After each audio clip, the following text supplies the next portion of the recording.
განდავალების შესრულებისას ალბათ დაინახავთ, რომ ცნება მანქანა არც ისე მარტივი და სწორხაზოვანია, როგორც ერთი შეხედვით ჩანს და ალბათ გაჩნდებოდა შეკითხვები თუ რა კრიტერიუმები არსებობს მანქანის სემანტიკური ველისთვის, რა უწოდებთ, რა კრიტერიუმებს უწოდებთ რაღაცას მანქანას და რას არა. ეს გახლავთ სემანტიკური ჩარჩოებები, კოგნიტური ჩარჩოებები, ეპიზოდური ფრეიმები, რომლითაც აზროვნებს ადამიანი არა მხოლოდ უცხო, არამედ მშობლიურ ენაზეც და რომელთა გააქტიურებაც ძალიან კარგი არის ხოლმე მოსასმენი დავალების შესრულებამდე.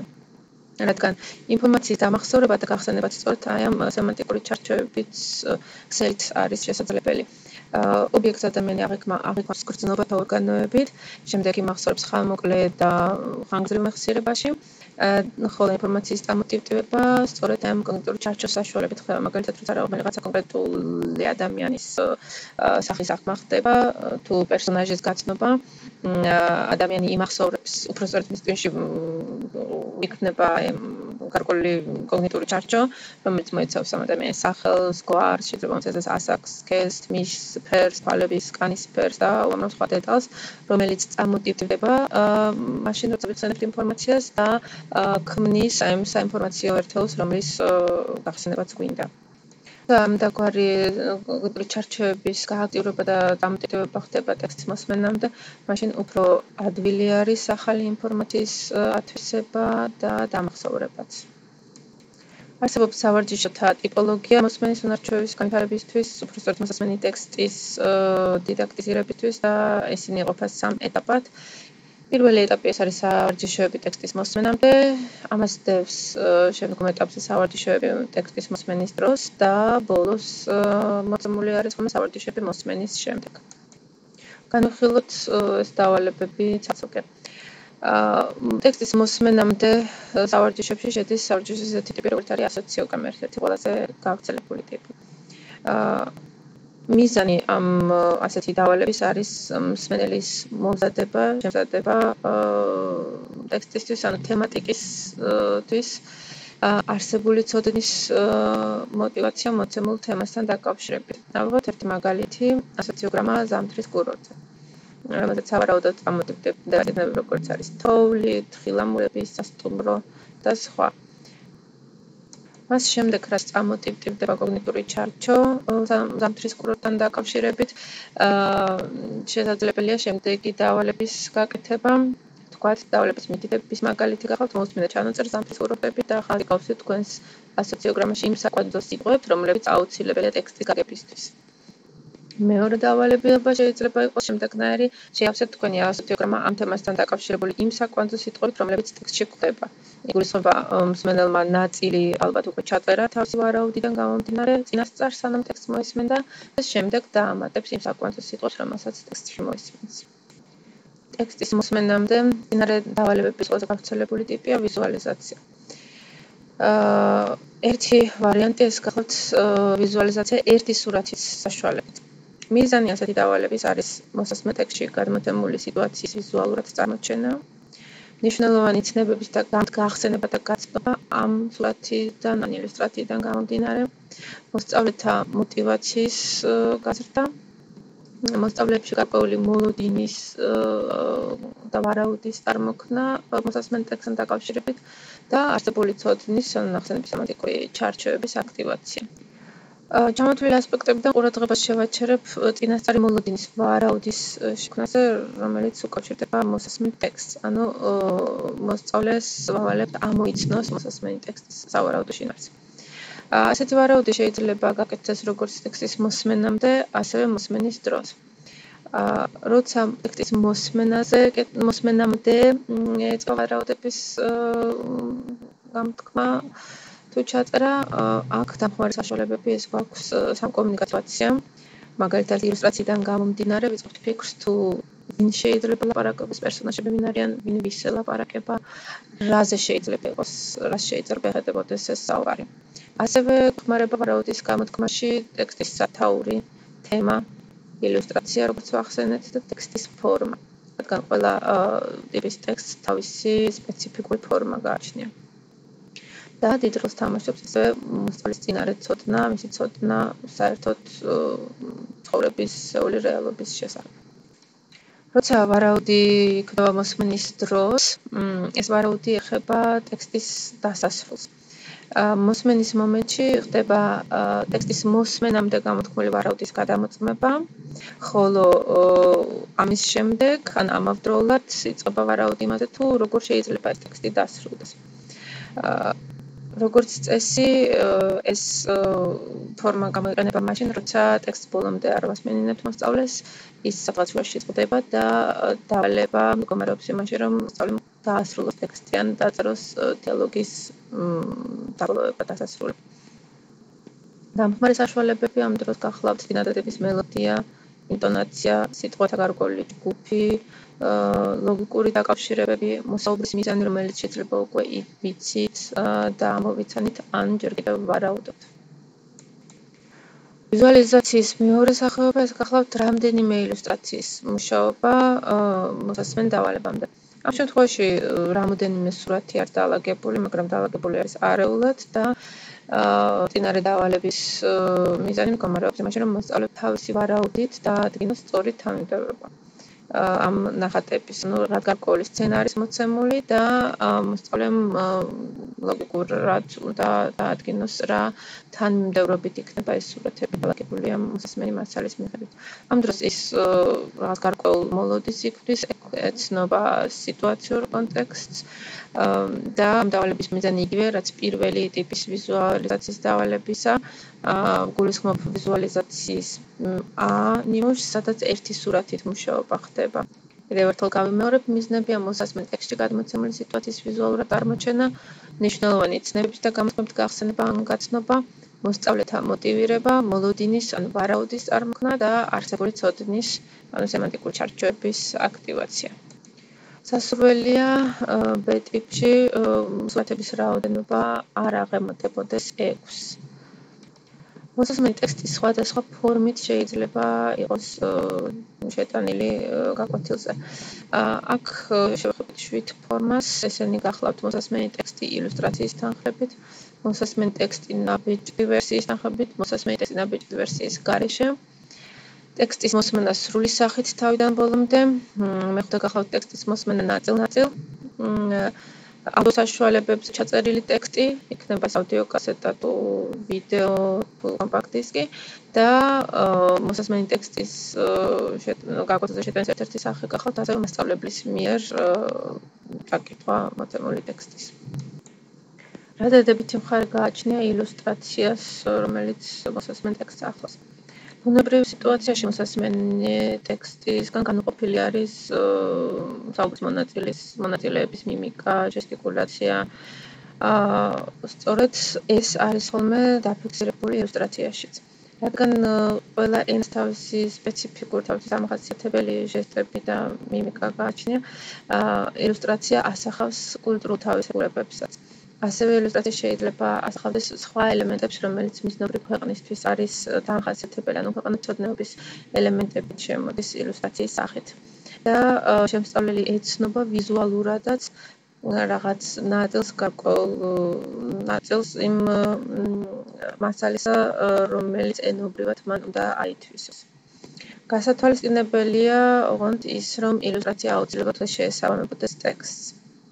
ზოგჯერ გვხვდება ხოლმე სახელმძღვანელოებში ილუსტრაციები, რომლებიც თითქოს ერთი შეხედვით ახლოს დგას ტექსტის თემატიკასთან, მაგრამ რეალურად არ შეესაბამება ტექსტს, რადგან არ უწყობს მსმენელს ხელს წინასწარ მოემზადოს ტექსტისთვის.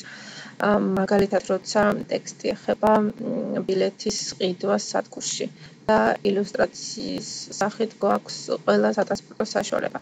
ერთი შეხედვით კი ეს სურათები ეხება თემას, მაგრამ შემსწავლელს რეალურად ყველა სატრანსპორტო საშუალების დასახელების ცოდნა არ უწყობს ხელს იმ კონკრეტული დიალოგის გაგებისთვის, სადაც მყიდველი და მოლარე ესაუბრებიან ერთმანეთს და გარკვეულ სოციალურ როლს ასრულებენ. ასეთი დიალოგისთვის ბევრად უფრო შესაფერისი შეიძლება იყოს ტიპის მატარებლის ბილეთი, ავთენტური მატარებლის ბილეთი, ან მატარების ფოტო, სადაც წარწერა ჩანს თუ საიდან სად მიემგზავრება მატარებელი, ან თუნდაც მატარების გამომდინარეობს დიალოგის კონკრეტული შინაარსიდან, თუ რაზე გვინდა გავამახვილებინოთ მოსწავლის ყურადღება და რა წინარე ცოდნის აქტივაცია გვჭირდება. რაჭირება მოსასმენი ტექსტის ნაბეჭდი ვერსიის თანხლებით შეტანას გაკვეთილზე, ამას აქვს თავისი დადებითი და უარყოფითი მხარეები. სწავლების გარკვეულ ეტაპზე შეიძლება სასარგებლოც იყოს და საჭირო, მაშინ როცა ტექსტი შედარებით რთულია და ტექსტის გაგება უფრო ადვილად ხდება, როცა ამავდროულად ნაბეჭდი სახით გვაქვს ის გარკვეული სიტყვების თუ ფრაზების იდენტიფიცირება შეუძლია მოსწავლეს, მაგრამ მას შემდეგ, რაც ეს ეტაპი განვლილია, აღარ არის სასურველი მოსასმენი ტექსტის ამ ფორმით ნაბეჭდი სახით შეტანას. ამის შემდეგ უკვე უნდა გადავიდეს მოსწავლე მოსასმენი ტექსტის დამოუკიდებლად ნაბეჭდი ვერსიის გარეშე გაგებაზე. რაჭირება მოსასმენი ტექსტის პრეზენტაციის ფორმას ნაბეჭდი ვერსიის გარეშე ამ დროს მოსწავლის ყურადღება ძირითადად მოსმენაზე არის კონცენტრირებული, ის აღარ არის გაყოფილი კითხვაზე და მოსმენაზე ერთდროულად, რადგან მაშინ როცა წასაკითხი ტექსტი და ნაბეჭდი ტექსტი თავზე უნდებს მოსწავლეს, ძალიან ხშირ შემთხვევაში უფრო მეტი ყურადღება ნაბეჭდი ტექსტზე გადადის და მოსწავლე დამოკიდებული არის ხოლმე ნაბეჭდი მასალაზე. როცა მას ეს არ აქვს და ის მხოლოდ მოსასმენ ტექსტზე არის კონცენტრირებული, მაშინ მას ეს დახმარება, ასე ვთქვათ, დამხმარე ასპექტი ნაბეჭდი ტექსტის ხელიდან ეცლება. ეს რთული არის ხოლმე თავდაპირველად, მაგრამ როცა ამას ასეთ ვარჯიშს სისტემატური ხასიათი აქვს, შესწავლილს გამოუმუშავება თვითდაჯერების გრძნობა, მან იცის, რომ შეუძლია მოსასმენის გაგება ამავდროულად წასაკითხი ტექსტის გარეშეც და ეს ამზადებს მას რეალური საკომუნიკაციო სიტუაციისთვის. მოსასმენი ტექსტის პრეზენტაციის ერთ-ერთი სახე გახლავთ ტექსტის მოსმენა თავიდან ბოლომდე, ანუ სრული სახით. რაც მსმენელში, მოსწავლეში ქმნის სიტუაციის მონაწილეობის განცდას და რაც უახლოვდება რეალურ საკომუნიკაციო სიტუაციას. თუმცა ამ ფორმას ახლავს სირთულეებიც, რადგან თუ ტექსტი შედარებით რთულია შემსწავლელისთვის და ბევრ ახალ მასალას მოიცავს, მაშინ გარკვეულ მომენტში მოსწავლის ყურადღება ტუნდება და ის უარს ამბობს დავალების შესრულებაზე, აქვს განცდა, რომ ის ვერ დაძლევს დავალებას, ვერ გაიგებს ვერაფერს. ამიტომაც ასეთი ფორმით ტექსტის მოსმენის დროს გულისხმობა, რომ მოსწავლეს უნდა ესმოდეს ძირითადი ნაწილი, ანუ შემსწავლელის დონის შესაბამისი უნდა იყოს პრეზენტაციის ასეთი ფორმა. ყოველ შემთხვევაში ყოველთვის საჭირო არის ტექსტის ამ ფორმით პრეზენტაციის დროს წინასწარი დავალებების გაკეთება იმისთვის, რომ ტექსტი ენობრივად განიგვირთოს, ანუ მოსწავლეს ჰქონდეს ყველა დამხმარე საშუალება იმისთვის, რომ მან ტექსტი კარგად გაეგოს.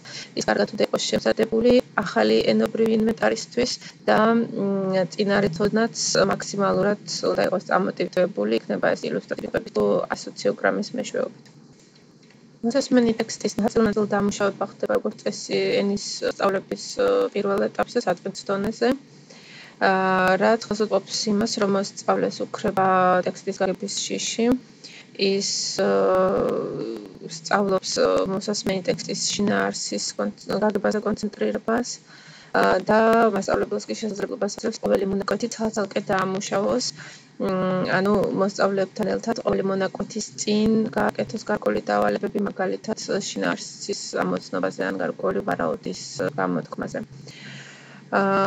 თუმცა მოსმენის ეს ფორმა არ შეესაბამება რეალურ მოსასმენ სიტუაციას და ვერ ამზადებს შემსწავლელს რეალური მოსასმენ სიტუაციისთვის და ამ ფორმით ტექსტის დამუშავების დროს ვერ ვიყენებს დავალებებს, როგორც ეხება გლობალური და ამორჩევითი მოსმენის უნარჩვევების განვითარებას.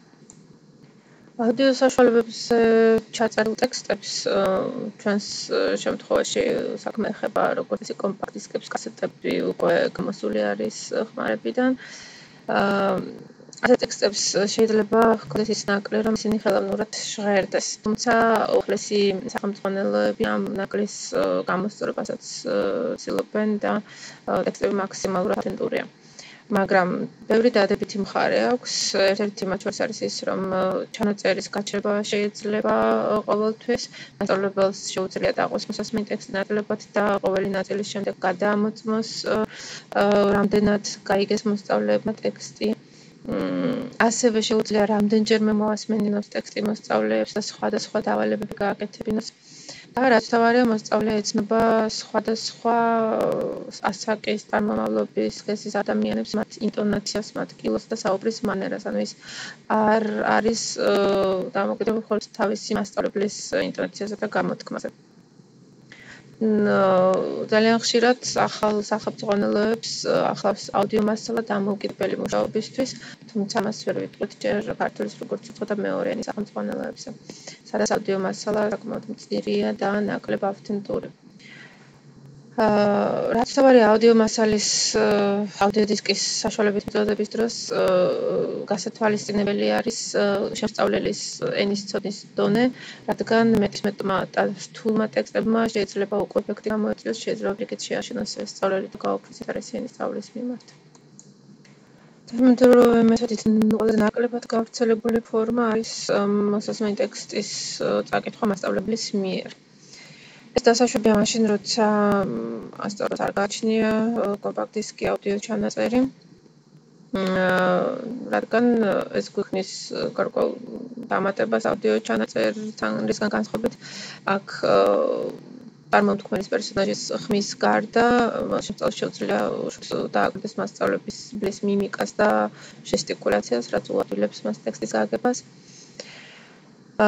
მასწავლებლის უპირატესობა ამ შემთხვევაში დაუყენებს იმაში, რომ მან ის კარგად იცნობს მოსწავლეების ცოდნის დონეს და მას შეუძლია საუბრის ტემპი მიუსადაგოს მიზნობრივი ჯგუფის ცოდნის დონეს და მას ასევე თავად შეუძლია განსაზღვროს სად გააკეთოს პაუზა, თქვათ თუ ხედავს რომ ტექსტი ნაწილ-ნაწილ უნდა დამუშავდეს. ასევე მას აქვს საშუალება გარკვეული პერიფრაზების და კომენტარების საშუალებით გაამარტივოს ტექსტის გაგება.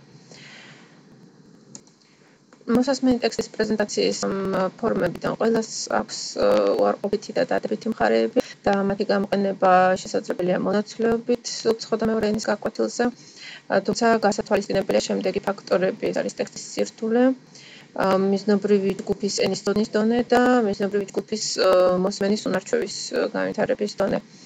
ამ კომპონენტების გათვალისწინებით შესაძლებელია მოსასმენი ტექსტის პრეზენტაციის სხვადასხვა ფორმის შერჩევა. თუმცა სასურველია მოსასმენი ტექსტი ყოველთვის წასაკითხი ტექსტის თანხლებით არ იყოს შეტანილი გაკვეთილზე, ანუ მოსწავლე შეეჩვიოს ტექსტის მოსმენას წაკითხვის გარეშე და ასევე შიგ დასაშვებია მოსასმენი ტექსტის მხოლოდ ერთხელ მოსმენა. ეს ორივე მომენტი ამზადებს მოსწავლეს რეალური სიტუაციისთვის, როცა ადამიანს არ აქვს სამაგდროულად წასაკითხი ტექსტი, როცა ის რაღაც დიალოგში მონაწილეობს და მას მართალია შეუძლია სთხოვოს დისკუსიის თუ დიალოგის მონაწილეს კიდევ ერთხელ გაიმეოროს ის რაც თქვა, მაგრამ როგორც წესი ეს არ ხდება და მსმენელი პირველივე ერთხელ მოსმენის დროს იგებს ინფორმაციას.